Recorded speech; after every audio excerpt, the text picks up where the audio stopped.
দীর্ঘ ২০ বছরের অচলাবস্থা কাটিয়ে ভারত ও ইউরোপীয় ইউনিয়ন গত সপ্তাহে মাদার অফ অল ডিলস খ্যাত মুক্ত বাণিজ্য চুক্তি টিএফটিএ চূড়ান্ত করেছে। এর ফলে ইউরোপের বাজারে ভারতের তৈরি পোশাক, চামড়া ও হিমায়িত মৎস্যজাত পণ্য শুল্কমুক্ত প্রবেশের সুযোগ পাবে।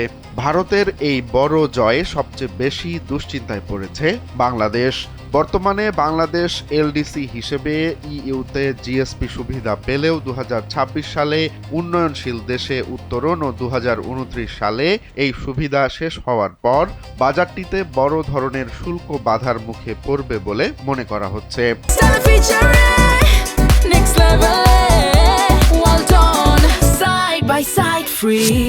অর্থনীতিবিদ M A Razzak O BKME এর সাবেক সভাপতি ফজলুল হক সতর্ক করে বলেছেন যে ২০২৯ সালের পর বাংলাদেশ যদি ইইউর সঙ্গে নিজস্ব টিএফটিএ বা জিএসপি প্লাস সুবিধা নিশ্চিত করতে না পারে তবে ভিয়েতনাম বা ভারতের সঙ্গে প্রতিযোগিতায় টিকে থাকা অসম্ভব হয়ে পড়বে। গত অর্থবছরে বাংলাদেশের মোট $৪৪ বিলিয়ন পোশাক রপ্তানির অর্ধেকই গিয়েছে ইইউতে। ভারত এখন শূন্য শুল্কে পণ্য পাঠাতে পারলে বাংলাদেশের ১২.৫% শুল্ক পণ্যের চাহিদা তলানিতে নামতে পারে।